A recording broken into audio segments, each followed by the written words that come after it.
Give me a bite. Give me a bite. Give me a bite of that. Give me a bite of that. Give me a piece of that. Give me a piece of that. I love a piece of that. Bite-sized Thursday. Welcome, one and all. Welcome back to Bite-Sized Thursdays, brought to you by Slate Media as Jake is breaking his microphone. It's fine. Don't pay attention to that because today, it's a good day. We're getting really nerdy with it now. Wait, really quick. Do we have a name for this month or we just... Doctor Who month. It's just Doctor Who month? Yeah. Yeah, baby. We're watching into the time vortex. Into the wibbly wobbly timey wimey stuff. I looked into the time vortex and all I heard was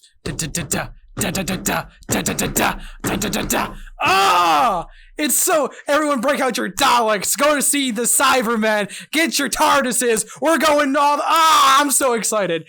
If you couldn't tell, I've watched Doctor Who a lot. Jake, you've watched Doctor Who a lot too, right? Longer than you've been alive. Wow, that's long. That's not actually true, but still very long. And guess what? Jared has barely seen any. Yeah, I've seen one episode. And he didn't even know it was Doctor Who at the time. Yeah, it was funny. So it was called Overexposure. It was very bright because they're going over a light thing. Okay, good the job. Name of the episode Planet, damn it. Is it light? No. It's not emitting light? No. Oh, then why was it going... What was it doing? What was it doing again? Midnight is a crystal planet. Which crystals bounce off light. No. Yeah. Light bounces off crystals. Well, yeah. I don't know. Crystals refract light, right? Anyway. You know science about as well as Dickey knows Okay, math. then what was the name of that episode? Midnight. And which doctor is that? Tenet. Not him, who we're covering today. Correct. What doctor is it today? Today, we're going back to the 9th Doctor, good old Chris Eccleston, who I stand by is severely, severely underrated. Christopher Eccleston is the reason Doctor Who had a resurgence. And so I am so... It is. I disagree with that. Really? Why? I think Russell T Davies is the reason Doctor Who had a resurgence. Yes, but I think who was he writing Eccleston for? Was the cherry on top. Okay, I mean, I'm not going to say... Actually, I think Rose was the cherry on top, but... Fair. That's a different story. I'm not going to say that you're wrong because Russell T Davies is literally... And I mean, they're bringing him back. Icon. Bringing Eccleston back? Yeah. No, they're not. How That's many a good point. seasons did he have? He's too busy being a dark elf. Oh, no. But How Eccleston many had just one. Yeah, he just had one. He had one. Tenet had 3.5. What about Morbius Boy? Yeah. Morbius is sick. Jerry, no! I think he had 3 too. He had 5, 6, 7. Yep. I'm trying 3. to... Capaldi had 3. 4. Whitaker has had 2. 3. Really? I think. Okay, so really quick, I have to say this because I don't want to upset any Doctor Who fans because What are they called? I'm already Whovians. upset. And I know Jake is upset at me for what I'm about to say. I stopped watching very shortly into Capaldi. Oh, yeah. Everybody did. Oh, okay. I just wanted to get that out there that like I truly love this show. I don't know if I was busy. I don't know if I just lost interest. They make it very difficult to get a hold of over here. Yeah. That too. Not so much anymore, but because they do the simulcast thing. But for a long time, they'd air seasons like months in advance and on the BBC, and then it takes a while for it. Show it like 3 months later, and it's like the internet has already spoiled this for me. Yeah. That's what it is. But so I am very excited because it has been a hot second since I've seen anything Doctor Who. So I'm very excited to get back into it. Oh, and just for context, for Doctor Who month, we are actually doing... Oh, yeah, you should, yeah. Actually, this isn't even Doctor Who month because we're going to do all of October or September. Well, no, it's all of September and a week into October because we just have too many good episodes to choose from. So we're going through each Doctor. Yes. Each of the contemporary Doctors. Yes. As they relate to the Daleks, which with Tenet... That requires multiple weeks because all of his Dalek episodes a couple parters are 2-parters. The best one is the end of time, I think, or the end of season 4, series 4. I can't remember what that's called. Sure, they go to New York. No, that's the one we're watching. Oh. The best one is Turn Left and the Disappearing Planet. I think it's called The Disappearing Planet. That sounds about right. And then it's Journey's End. Yeah. It's the last episode. So. Which I just looked and saw Daleks in Manhattan, and Manhattan's in New York, so. That it is. Good job. That's not the best one. It's close. Yes.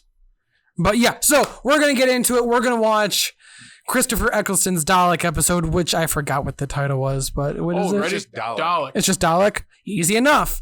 So you guys, if you stay tuned for 2 seconds, we are going to watch this episode and we're going to get into our thoughts. Are you guys ready? Take a bite. And welcome back, ladies and gentlemen, after that quick 2-second edit. We just watched Dalek, which is the first episode that Chris Eccleston deals with the Daleks, right? I believe it's the only episode. Is it really? I didn't realize that. There's only like 12 episodes. I don't think it's the first or the only. Maybe they're in Bad Wolf too. Yeah, they might pop up again. But, you know, I have to say, after Jesus, it's got to be at least like 6 or 7 years since I've seen an episode of Doctor Who. It's been a long time. It aged interestingly, to be fair. So from my perspective, it felt like good sci-fi where it's obviously like really existential and about like all that good stuff, but applied to a very random setting. But it feels like early 2000s. I don't know about you guys, but like from like all the heart, like for me, this looks like, and have you guys seen the Netflix Daredevil show? No. No. What? The Netflix Daredevil show, like the early Marvel stuff on Netflix. So the way this is filmed is very similar to that. It gives me like just early 2000s, like hard lighting and like angsty filmmaking vibes. And They're so close to everyone. I know. They're so close. It's the close, which, and on top of that angsty lighting, tell me if you guys pick this up. And this is coming as a Doctor Who fan. I love it. So I'm just noticing out the little nitpicks I have.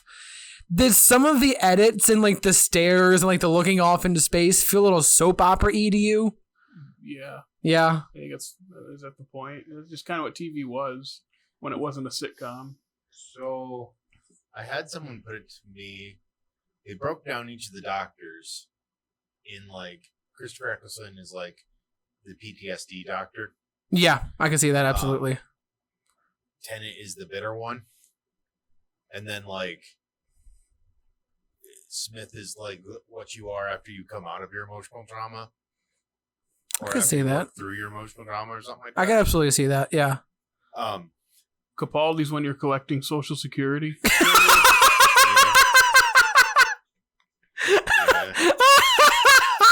Poor Capaldi. Yeah, I know. And I feel bad because like I feel like that's where a lot of people dropped off. But Jake, how long has it been since you've seen an episode of Doctor Who?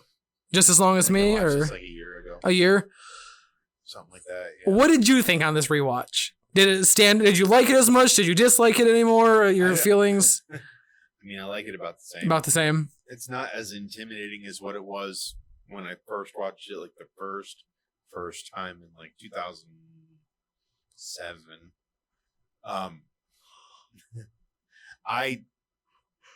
The reason Eccleston is one of my favorite doctors is because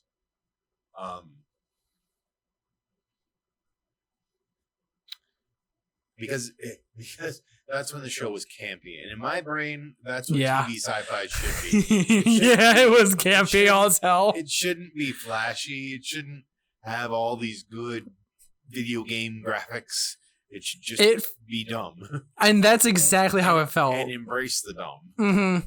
And that's exactly what it does, and it's better for it. Yeah, like, well, and honestly, I genuinely feel like Eccleston, I'm trying to figure out the best way. Like, I feel like he carries anger better than any of the other doctors. Oh, he acted more in the first 2 minutes of this episode than Which- he did in Door of the Dark World. And David Tennant, honestly, David Tennant is my favorite doctor. But I think Chris Eccleston in this, he just... I think it's he that... has more gravitas than Tennant. Yeah. What, At least at the beginning stages of Tennant. Tennant feels like he's more... Like, he's more like Nerd. a puppy dog, whereas Eccleston is like... I don't know, I'm trying to think of like kind of like a pit bull. Eccleston is the PTSD doctor. Yeah. It's Like- immediately after the war. And you can feel like that, like Like you can and you can feel the anxiety in him more than you the can other feel ones. the weight of the Time War, even though you never really see the Time War Mhm. because I mean they did those movies, but Mhm. you don't see the Time War in this show. They just talk about it a lot, but Wait. you can feel his reservation because of it. That's what I think the show is so strong at, is the fact that it never shows you these things. And you just learn all of that stuff through the doctor telling you about it. And Well, that's what and they did it's so not- well, especially in this episode. It's not like when Tennant started, he was perfect right away. Yeah. So, I mean, he really, by the end of that role, I mean, he's got to be one of the most famous doctors, even including the classic ones. I stand by, I think he is. And He's up there with Tom Baker. Like, oh, absolutely. And I know that I mean, you just know that's the doctor. this is me talking as a 27-year-old who only got on board with Doctor Who with the resurgence. Like, I realize that there are plenty of people that have been watching this since day one, since the classic ones. But I feel like just because this is from the internet generation, like the millennials, Gen Zers who watch Doctor Who, they tend to be louder about this just because they're on the internet more. And so that's where I feel like Tennant is really, he's almost solidified himself as the biggest, but I think I think Eccleston deserves to be higher up there than he actually is. But before you get too far, Jared, this is your first time watching this episode. This is your first time watching, not Doctor Who, but in a long time. Christopher Eccleston. What are your As the thoughts? I would love to get your thoughts. And did you like it? It's a lot to take in. It's It is a no lot. Inspector Space Time though. All you community fans. It's one of those things. The second start, I go, oh yeah, I've seen plenty of shows that look like this. This is easily early 2000s. Yep, Mhm. yep. I remember watching stuff like this. Mhm. Oh wow, we're really close to them. Yep, I remember that. Yeah. It's because we don't have giant sets. Yep, that's Yeah. fine. This is TV. This is what TV was before it exploded into a much more cinematic thing. That's true. Because that's what. Now they're- Sopranos, they and even though pump Sopranos is started before this. They pump so much more But, money like, into that. Starting with that, and then like The Wire and Breaking Bad, and then now we're in that like golden age or second golden The age, Silver Age, whatever they call it. Yeah. Just this is what TV was back. I mean, you were more aware of it than we were around this time, and a lot of TV looked like that. That wasn't sitcom. Yeah, It's just how it was lit, how it was Smallville shot. went through Mhm. a dark phase where the stories weren't dark, but like the colors were And really dark. it's so contrasting. it's so weird just to like think, like you mentioned that, and I know this is about Doctor Who, but it's so interesting like how TV and Follows itself. stuff like that just changes. One show does it and does it successfully, and the whole house of cards just goes. Mm-hmm. Well, yeah, because it's crazy because like back before like they started like the streaming and everything exploded, it was cheap. Like that's why they made it like that. Like they had budgets so small that they could, like you were saying, they didn't have the big crazy sets that you can show crazy backgrounds. You The had to video be, game effects that Mhm. Jake brought up. you had to, yeah, exactly. You had to have your tight close-ups, and they relied on like really good acting and writing. Well, some of them. I think when I started to notice the shift into bigger budget things is probably around the time, and this might be around the same time when Band of Brothers came out and HBO started to I pump a lot of That's money. 2000, wasn't it? That's not Yeah, right. right around this time. Like they're starting to pump more money into like miniseries, and then it slowly Mhm. kind of went out into. And I think you saying that is right. It's HBO. Yeah. HBO is absolutely what started the if you pump money, if you put money into these shows and make it look good, people will notice and people will start tuning Is in. it The Sopranos HBO? Yes. Is The Wire HBO? Yes. Ah. Yeah. I know Rome was another one, but Rome was a big failure in a sense because lasted 2 seasons. They spent a lot of money on it. It's really good from what everyone says, but they pump so much into it. I've not seen any of it, but it's like oh man, they kind of put a little bit too much in the pot there. Yeah, that's fair. But so I'm really quick, and really, I realize that you have no background whatsoever to Doctor Who whatsoever. Did you at least understand what was going on between the Daleks and like the I think Time you Lords get all of it that you kind of? need. It's okay. These two are adversaries. They're the last of their kind. I knew that going in, but that look on his face when he sees what it is, it's he shooketh. He is shooketh. I mean, I wanted him to use the gun though.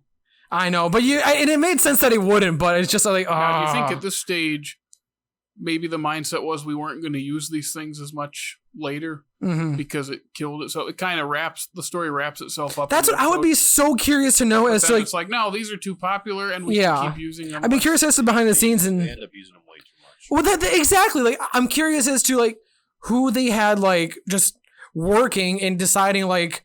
Because this seems like it would be a good start and end to the Daleks for the entire contemporary stuff, but they're popular. They make money. You can't not put them in.